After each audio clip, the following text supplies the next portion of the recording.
Pleasant surprises are always welcome, especially if you find out that you have something of value that turns out to be worth a fortune. That's exactly what happened to one family. We're going to discuss it in this video as we explore.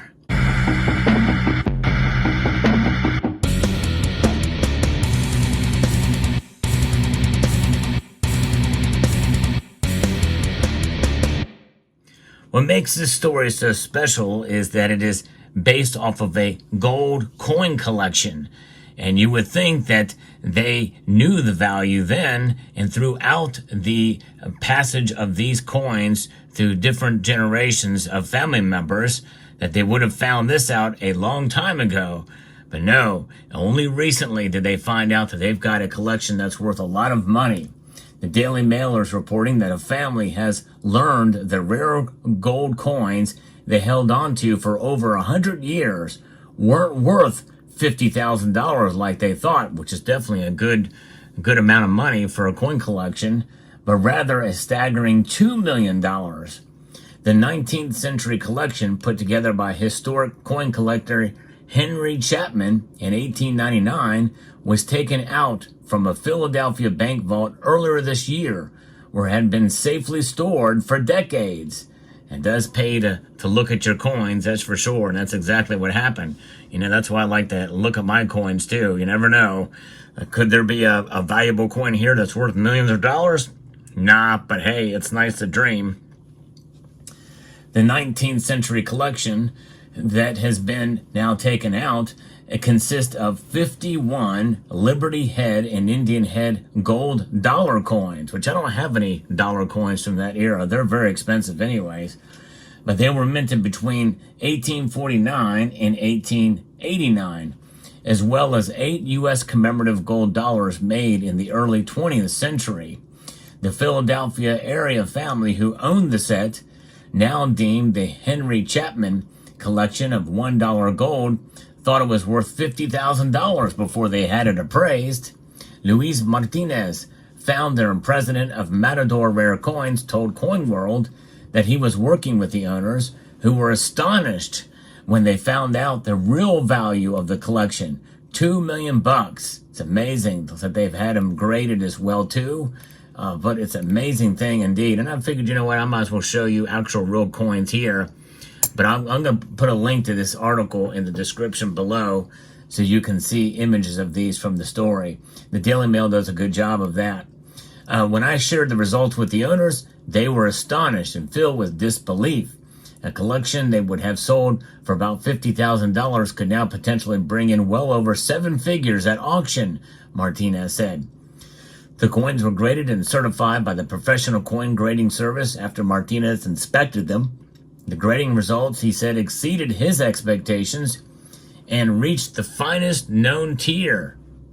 When I received the coins, I carefully reviewed each example, housed in original envelopes from Henry Chapman's shop in Philadelphia. A number of the coins carried exuberant eye appeal. I was in awe as I reviewed each coin at a time. I knew that in this collection could truly be a national treasure. The Professional Coin Grading Service, known as PCGS, agreed with the assessment by Mr. Martinez. This historic collection boasts not only magnificent rarities and grades, but also hails from the cabinets of renowned collector Henry Chapman. Preserving the coins themselves and their history is an honor, said PCGS President Stephanie Sabine. Martinez explained that the United States began making $1 gold pieces in 1849. Just 1 year after California's gold rush sent speculators scrambling westward to strike it rich. And by the way, those gold pieces, those $1 gold coins, are a little smaller than a modern U.S. dime. The gold dollars were struck over the years with 3 different designs, he said. And again, I don't have any of those on hand, but you'll see it when I post a link to the images. And they were minted from 1856 to 1809 for one variety of them.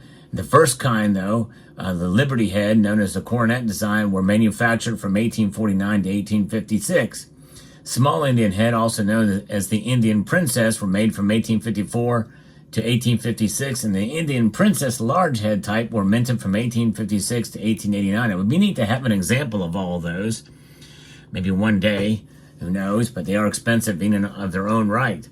Some of the notable commemorative coins in the collection include the McKinley version of the 1903 Louisiana Purchase Exposition gold dollar and the Lewis and Clark Exposition gold dollar.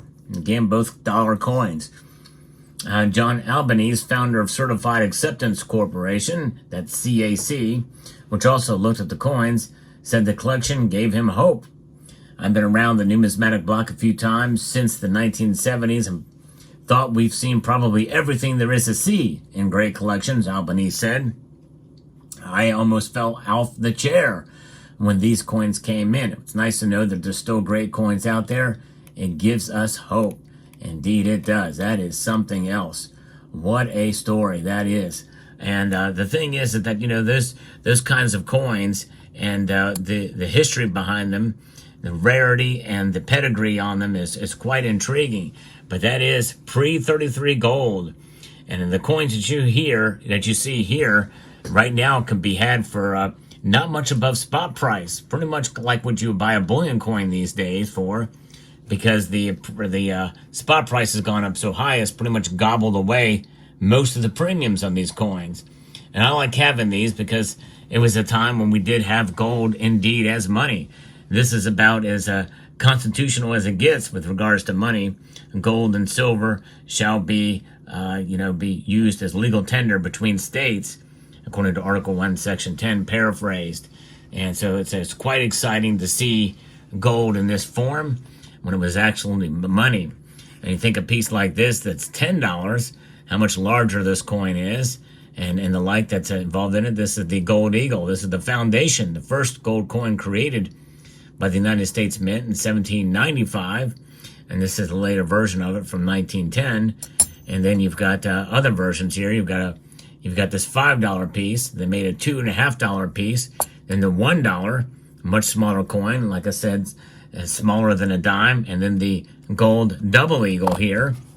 And this is the coronet style, a very popular coin with the eagle on the reverse here. This is the double eagle, $20. It's a denomination of this. I think these coins also entered and were first created in 1849. So it just goes to show you $1 and $20, two new denominations for gold coins back then. Now, what's remarkable and amazing to append this is what's going to be happening in a few days from now. The United States Mint, for the first time since 1889, for regular circulating coins, they did a 1903 Louisiana Purchase Exposition gold dollar and Lewis and Clark Exposition gold dollar in 1903. So the first time since 1903, there will be a new gold dollar released by the United States Mint. But it's not going to be what you think. No, it's not. It's going to be much bigger. It's going to be a full ounce of 4/9 pure gold. And it will be a reproduction of the first silver dollar produced by the United States Mint in 1794. Here in 2024, the 230th anniversary of the flowing hair silver dollar in gold as an actual coin made of gold. So it'd be another point of history here. As to whether or not those will be rarities, likely not. There's a limited mentions of 17,500, I believe. And unless you get an error coin that comes through its way, likely it's not going to be worth near the amount of some of these pieces in this collection. But it's just amazing, a piece of history like that, uncovered after decades and decades of being in storage, long after the original coin collector had purchased them. Just amazing thing to see. And what I like to do on this channel is give you stories like this in the world of news and precious metals. And this is essentially, and it could be put in the story in the playlist, Found Precious Metals Treasure. Because yes, the precious metals were always known to exist and were there, but it became a treasure, a bigger treasure than just 50 grand, $2 million worth in that regard. That's exactly what happened with this family getting it. By the way, if you enjoyed this video and what I did here, check out the other videos I posted today on this channel. And I would like to extend a multitude of gratitude to each and every one of you for watching this video. And I'm going to encourage you to please rate. That means press that thumbs up button down below. It does help the algorithm if you hit it right there. And if you're new here, I hope you will consider subscribing to the channel and leave a comment below as well.